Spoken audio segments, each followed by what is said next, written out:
Hi welcome friends, Telugu మిత్రులకు స్వాగతం. ఈరోజు మరొక బంప్ 400 పాయింట్లు పైగా. అంటే మార్కెట్ నిన్న గ్లోబల్ మార్కెట్స్ బాగలేవు. ముఖ్యంగా అమెరికన్ మార్కెట్ అయితే Nasdaq more than 3% down.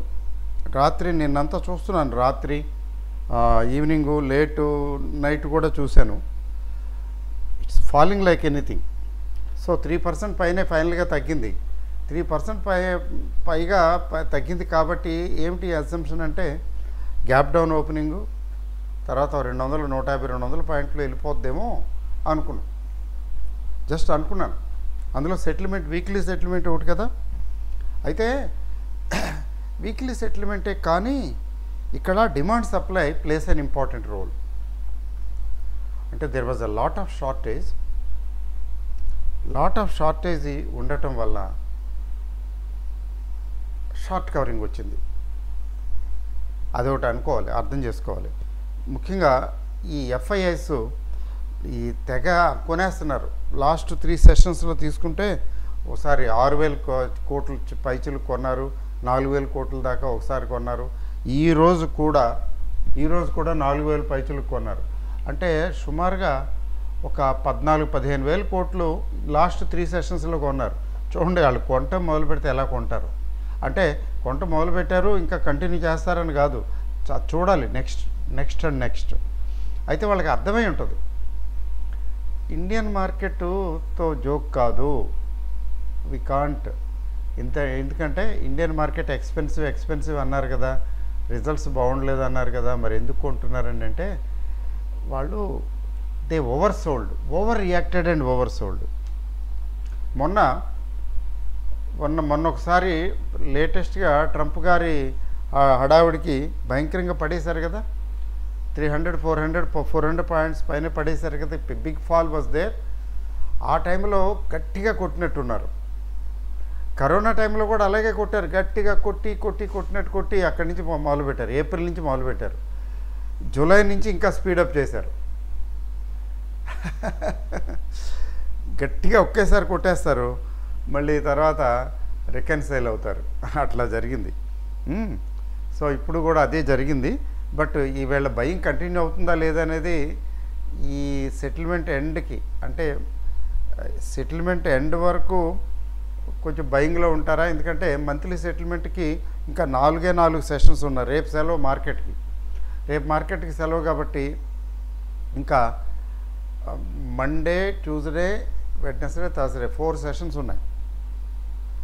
4 సెషన్స్లో April session అయిపోతున్నది, మేకి వస్తున్నాము, అప్పుడు చూడాలి. బట్ ప్రాథమిక అంచనాల ప్రకారం ఏంటంటే ఇది నిఫ్టీ 24,000కి, తర్వాత bank Nifty all time high అంటే 55,000 ఎంత ఉంది కదా. ఎందుకంటే బ్యాంక్ నిఫ్టీ ఈరోజు మోర్ దాన్ 1,000 పాయింట్స్ లెగిసిపోయింది, లేపేశారు అంతే. Banks lifted the index. చెప్పాలంటే bank stocks lifted the index. అంటే బ్యాంక్ స్టాక్స్ అనే కాదు, యాక్చువల్గా ఆ హెచ్డిఎఫ్సి బ్యాంక్ 1,900కి వచ్చింది, 1,400 పైచులకు ఐసిఐసిఐ బ్యాంక్ వచ్చింది, హయ్యెస్ట్ 4% దాకా పెరిగింది, రిజల్ట్స్ బాగుంటాయనే ఎక్స్పెక్టేషన్ తోటి. ఎస్బీఐ పెరిగింది. ఇట్లా బ్యాంక్స్ తీసుకున్నట్లయితే banks gave a good return, good rise. అవి గ్రాఫ్లో చూడొచ్చు అనుకోండి. ఎందుకులేండి, అంత బ్యాంక్స్ పెరిగాయని చెప్పాను కదా, మీరు అర్థం చేసుకోండి. ఎందుకంటే తక్కువ టైంలో కొంచెం ఇన్ఫర్మేషన్ ఎక్కువ ఇవ్వగలిగితే బాగుంటుంది కదా. తర్వాత క్రూడ్ ధరలు ప్రశాంతంగా ఉన్నాయి, పెద్ద ఏమీ అలజడి లేదు, $65 రేంజ్లోనే ఉన్నాయి, అందుబాటులోనే ఉన్నాయి. అడ్వాన్స్ డిక్లైన్ రేషియో ఈరోజు కూడా బాగుంది. అంటే 1,638 స్టాక్స్ పెరిగితే మీకు 900 ఎంతండి, 919 తగ్గినాయి. అంటే ఏ రేషియోలో తగ్గినాయి చూడండి, ఆల్మోస్ట్ 2:1, 1.8:1 అనుకోండి. పోనీ 2 షేర్లు పెరిగితే 1 షేర్ తగ్గింది. అంటే స్మాల్ క్యాప్, మిడ్ క్యాప్ కూడా కొద్దిగా బాగానే ఉన్నాయి. కానీ ఈరోజు మాత్రం స్మాల్ క్యాప్, మిడ్ క్యాప్ పెద్దగా పార్టిసిపేట్ చేయలేదండి. ఎందుకంటే 0.5% పెరిగాయి. మంచిది అది కూడా మంచిది. ర్యాలీ అంటే ఏంటంటే రికవరీ ర్యాలీ అంటే ఏంటంటే ముందు నిఫ్టీ 50 స్టాక్స్ కొంచెం నిఫ్టీ నెక్స్ట్ 50 స్టాక్స్ లాంటివి అవి రికవర్ అవుతాయి. తర్వాత కొంచెం ఒక స్టేజ్కి వచ్చిన తర్వాత స్టాగ్నేషన్ వస్తుంది, కొంచెం నార్మల్సీకి వస్తాయి. నార్మల్సీకి వచ్చిన తర్వాత ఆ నార్మల్సీ మోడ్లో మెరిట్ ఉన్నటువంటి స్ట్రెంగ్త్ ఉన్నటువంటి స్టాక్స్ స్మాల్ క్యాప్స్ మిడ్ క్యాప్స్లో బయింగ్ వస్తుంది. కాబట్టి స్మాల్ క్యాప్స్ మిడ్ క్యాప్స్లో బయింగ్ వచ్చేసింది అని అనుకోవద్దు. It is still there. Market is doing some research, ఇంకా రీసెర్చ్లోనే ఉందన్నమాట. కొనవలసి వస్తే స్మాల్ క్యాప్స్ మిడ్ క్యాప్స్లో ఏం కొనాలి, ఏం కొనక్కర్లేదు, తర్వాత ఈ ర్యాలీ కంటిన్యూషన్ ఏమిటి, ఎలా ఉండొచ్చు, ఇవన్నీ చాలా ఉంటాయి. పైగా ఏప్రిల్ అండి, మార్చి తర్వాత ఏప్రిల్లో నార్మల్గా మార్కెట్లు పెరుగుతాయి. మార్చి వరకు తగ్గుతాయి, కానీ తగ్గే మార్కెట్ మార్చి వరకు తగ్గుతుంది, కానీ ఏప్రిల్ నుంచి జనరల్గా ఇంప్రూవ్ అవుతుంది.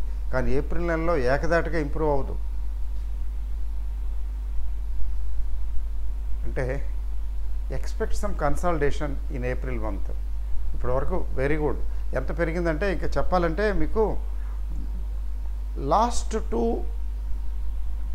వీక్స్లో వచ్చినటువంటి రైజు ఎంతైతే పెరిగిందో తీసుకుంటే, ఈ వీక్ ఇన్ పర్టికులర్ తీసుకుంటే హయ్యెస్ట్ లాస్ట్ 2 ఇయర్స్లో ఇంత హయ్యెస్ట్గా పెరగల. ఎంత బాగా పెరిగిందో చూడండి రికవరీ. వీక్లీ చూద్దాం, ఇది ఇంట్రెస్టింగ్, ఇది చూడాలి. హయ్యెస్ట్ వీక్లీ గెయిన్స్ అండి, సింపుల్గా చెప్పాలంటే అట్లా చెప్తే కరెక్ట్గా ఉంటుంది. 4 months తీసుకుంటాను, పెద్ద పెద్ద క్యాండిల్స్ వస్తాయి కదా. Highest weekly gain of course Saturday స్పెషల్లో చెప్తాను అనుకోండి, వీకెండ్ రివ్యూలో చెప్తాను. బట్ ఊరికే out of interest let us see. Candlestick ప్యాటర్న్లో క్యాండిల్స్లో అయితే సైజు తెలుస్తుంది. చూడండి,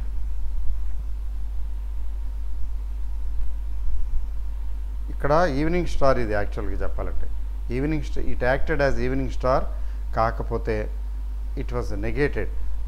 ఈ రెడ్ క్యాండిల్ ఆ తర్వాత ఎలాగో తగ్గింది మార్కెట్. ఈ రెడ్ క్యాండిల్ తర్వాత భయంకరంగా ట్రంప్ గారి పేరు మీద ఇక్కడ వరకు వచ్చింది కమింగ్ వీక్. ఆ లో నుంచి అది ఇక్కడే 21,700 750 టచ్ అయ్యి వచ్చింది ఇంట్రాడేలో వచ్చింది, కానీ ఆ తర్వాత 200 పాయింట్ల పైన రికవర్ అయింది. ఇక్కడ నుంచి ఇక్కడ అంటే 21,760 చూపిస్తుందండి. ఇక్కడ 21,750 వేసుకోండి. 750 నుంచి ఇక్కడ 22,850. ఏమండి, 750 నుంచి 850 అంటే 1100 పాయింట్లు. చూసారండి, ఇది చూడండి, 1100 పాయింట్లు ఒక వారం లో నుంచి. బట్ ప్రీవియస్ వీక్ అంటే అది లోయే కదా, పెద్ద క్యాండిలే, కానీ ప్రీవియస్ వీక్తో పోలిస్తే తక్కువే. ఆ తర్వాత ఇప్పుడు వచ్చిన ఈ వీక్లీ క్యాండిల్ చూడండి, ఇక్కడ మొదలైంది, కొద్దిగా దిగిందిలేండి, మధ్యలో కొద్దిగా తగ్గింది. ఇక్కడ నుంచి ఇక్కడికి 23,848. అంటే ఇది ఇక్కడ నుంచి మళ్ళీ ఒకటే ఏంటంటే గ్యాప్ అప్ 22,900 22,800 దగ్గర ఉన్నటువంటి నుంచి గ్యాప్ అప్. ఇది గ్యాప్ అప్ అంటే చెప్పాలంటే 23,350. అంటే 800 పాయింట్లు గ్యాప్ అప్ అండి. ఇదొక 150, ఇదొక 300, 400, 350, 500 గ్యాప్ అప్ అండి. ఇంత పెద్ద గ్యాప్ అప్ వీక్లీ జనరల్గా మనకి కనబడుతుంది చూడటానికి. 500 పాయింట్లు గ్యాప్ అప్ ఓపెనింగ్ అండి ఈ వారం. గ్యాప్ అప్ ఓపెన్ అవటమే కాదు, గొప్ప అది కాదు. నిజానికి ఈ వారం సెలవులు కూడా కదా. ఇప్పుడు ఫ్రైడే లేనే లేదు, మధ్యలో నిన్న లేదు కదా, నిన్న మొన్న ఆ మధ్యన ఎప్పుడు లేదు, మంగళవారం అనుకుంటా, సోమవారం ఏమో లేదు. మధ్యలో ఒక వారం, ఈ వారంలో 2 సెలవులు వచ్చినట్టు గుర్తు. సో ఫ్రైడే సెలవే, ఇంతకుముందు కూడా సెలవే. అంబేద్కర్ గారే అంబేద్కర్ గారు పేరు మీదో ఏమో తీసాం కదా సెలవు. So in spite of 2 holidays, short duration ఇది. అంటే వారానికి 5 రోజులు ఉంటే, 5 వర్కింగ్ డేస్ ఉంటే, Monday, Tuesday, Wednesday, Thursday, Friday కూడా కలుపుకుని 5 ఉంటే 5లో 2 పోతే 3 వర్కింగ్ డేస్ అండి. ఆ 3 వర్కింగ్ డేస్లో 23,350 నుంచి 23,850 అనూహ్యంగా. ఈరోజైతే చూస్తూ ఉండిపోవటమే, ఎక్కడ ఆగల, ఎక్కడ there is no buying, there is no selling. స్టార్టింగ్లో కొద్దిగా ఊగిసలాడింది, కొద్దిగా డౌను అప్పు ఏవి చేశారు, ఆ తర్వాత అంతా ఏకదాటిగా పైకే. బ్యాంక్ నిఫ్టీ కూడా అలాగే వెళ్ళిపోయింది, తారాజువ్వలాగా పైకి వెళ్ళిపోయింది.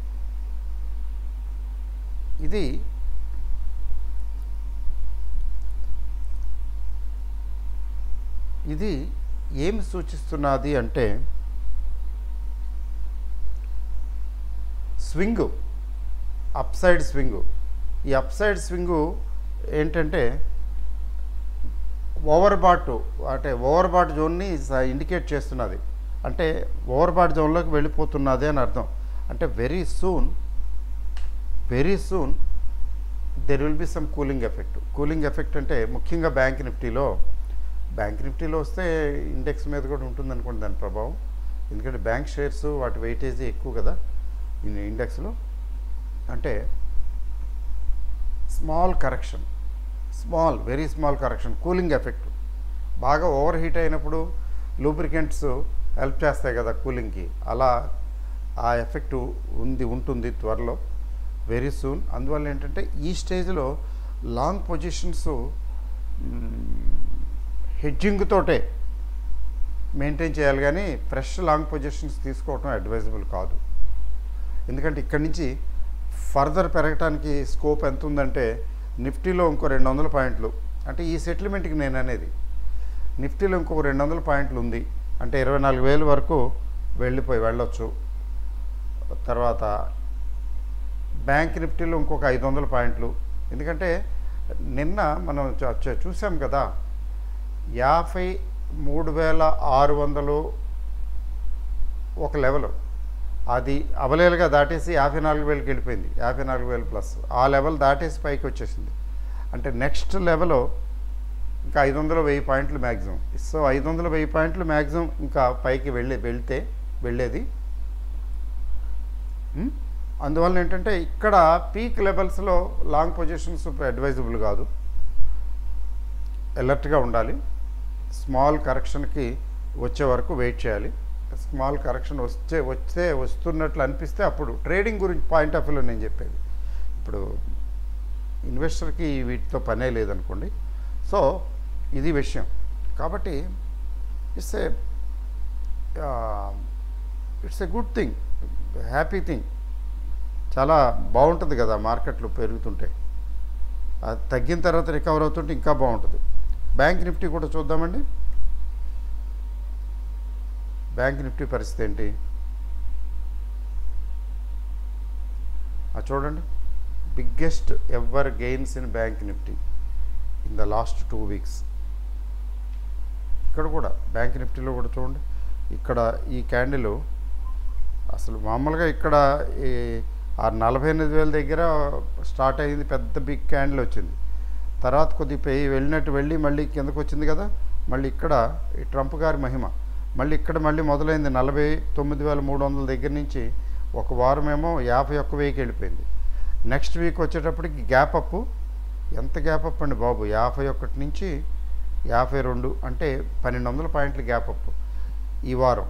1,200 పాయింట్ల గ్యాప్ అప్పే కాకుండా ఎంత పైకి వెళ్ళిందో చూడండి, 54,250 అంట. 54,255 అంటే ఆల్ టైమ్ హైకి దగ్గరగా ఉంది. సో ఆల్ టైమ్ హై ఎంత దూరంలో ఉందండి అంటే, మనం ఒక లాస్ట్ 2 ఇయర్స్, 1 ఇయర్ చాలు, కానీ 2 ఇయర్స్ తీసుకుంటాను. ఎందుకంటే చూడండి, అబ్బో 2 ఇయర్స్లో కూడా లేదా లాస్ట్ ఆల్ టైమ్ హై. ఇంకెక్కడుంది మరి, 3 ఇయర్స్ చూద్దామా ఒకసారి. 3 ఇయర్స్ చూద్దామండి. ఆల్ టైమ్ హై 55,000 ఏదో చూసినట్టు గుర్తు. ఆ అబ్బాయి ఎక్కడ కనిపించట్లేదండి బాబోయ్, ఇది ఆల్ టైమ్ హైయే. 54,000 చిల్లర ఆల్ టైమ్ హైయే. లాస్ట్ 3 ఇయర్స్లో అయితే లేదు. ఇంకా అంతకుముందు ఎక్కడ పెరిగేసింది? లాస్ట్ 3 ఇయర్స్లో లేనిది 24లోనే కదా వచ్చింది హై. అదండి ఆల్ టైమ్ హైకి వచ్చేసిందండి బ్యాంక్ నిఫ్టీ.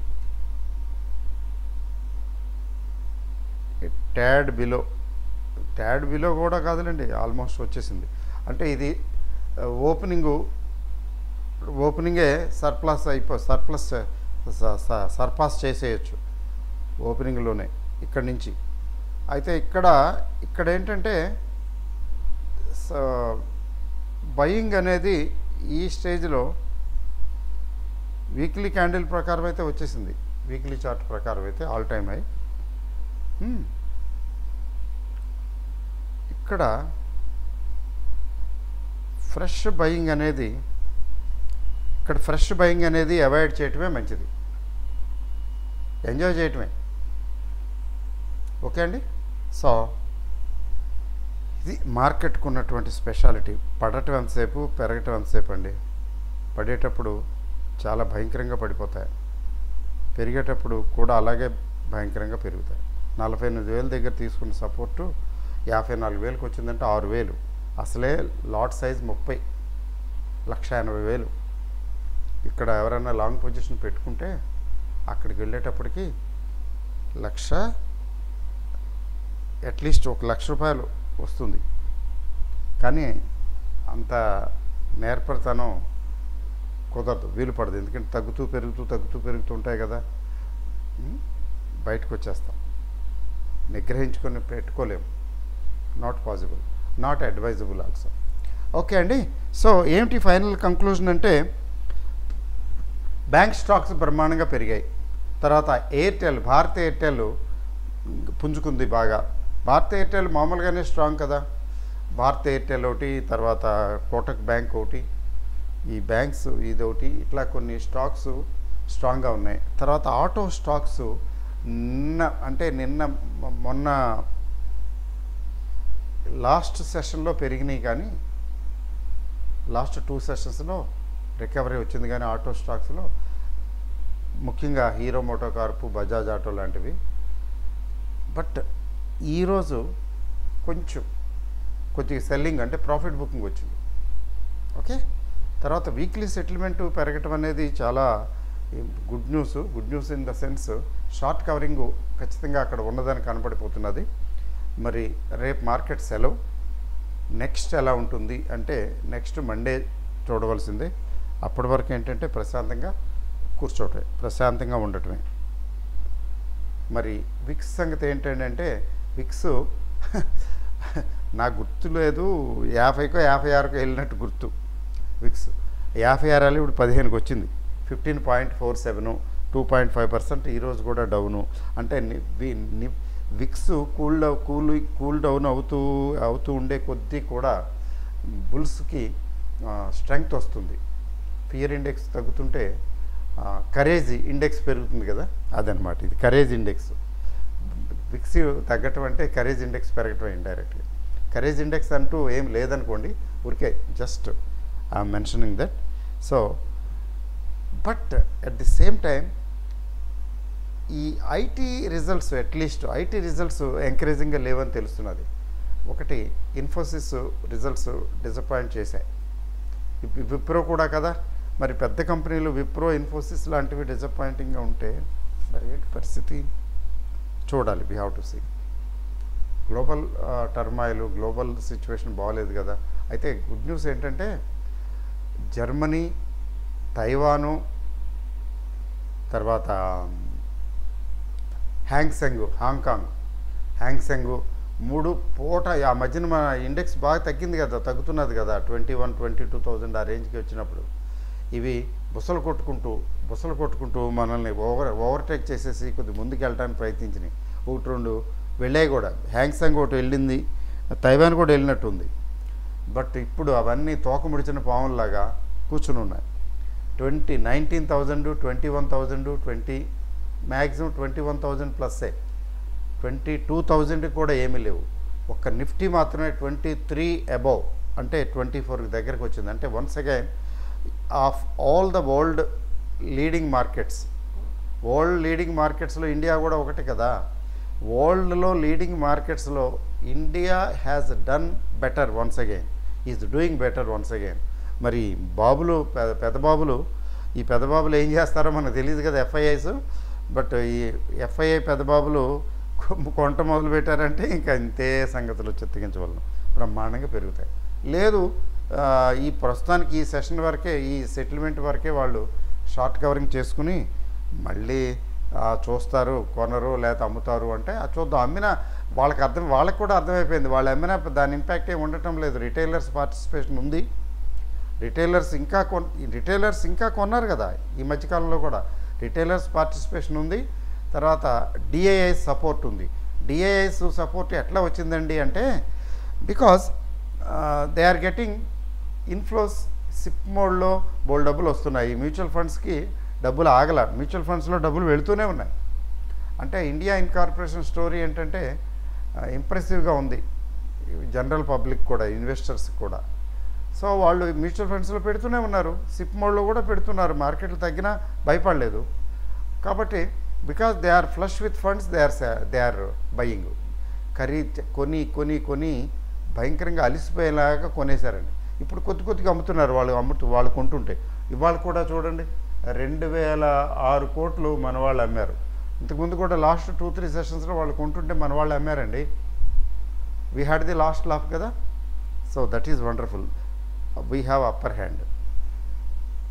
అఫ్కోర్స్ వాళ్ళు కూడా బాగా దండుకొనే వెళ్ళిపోతున్నారు అనుకోండి. ఎఫ్ఐఐస్ బోల్డ్ డబ్బులు సంపాదిస్తున్నారు Indian economy, Indian stock market నుంచి.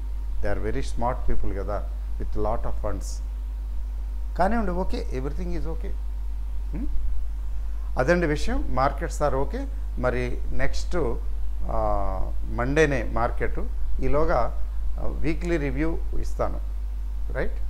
Thank you very much and good night.